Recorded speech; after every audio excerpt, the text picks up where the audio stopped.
From a very young age, I always knew what I wanted to do. I was 5 years old, a bit of a tomboy, and my mum bought me a fire engine, a police car, and an ambulance. And they had a little blue flashing light at the top. And I said to my mum, one day, Mum, I'm going to drive one of those Ninors. I wasn't ever sure what Ninor it was going to be.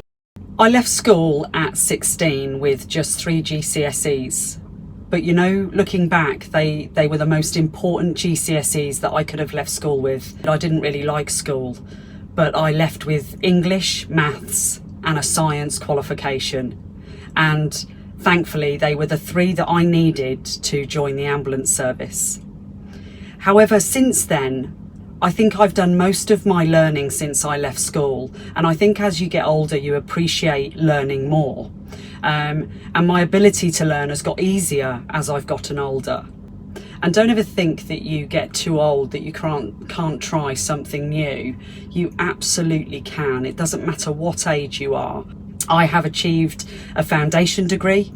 I've also got a diploma in health and emergency planning. I've also just about to complete my BSc Honours in paramedic science, which is just an achievement in itself. You need to be trustworthy.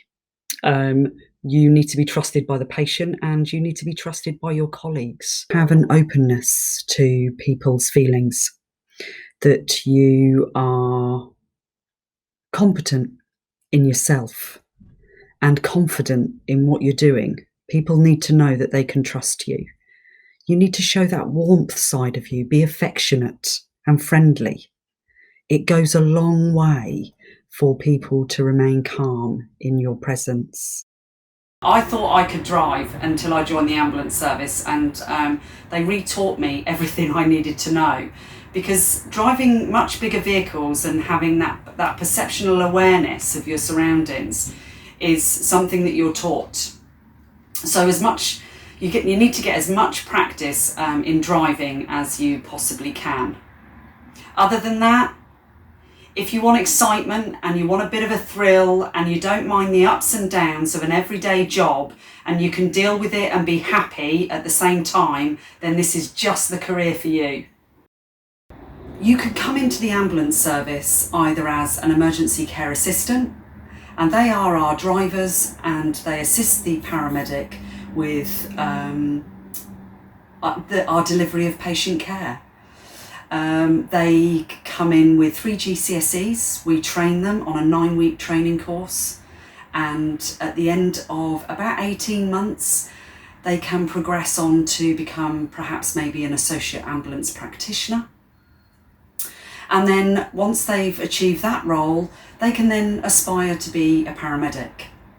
After that, the world's your oyster. You can become a specialist paramedic, you could move into management like I did, you could go on to do your masters and perhaps maybe become a doctor, who knows.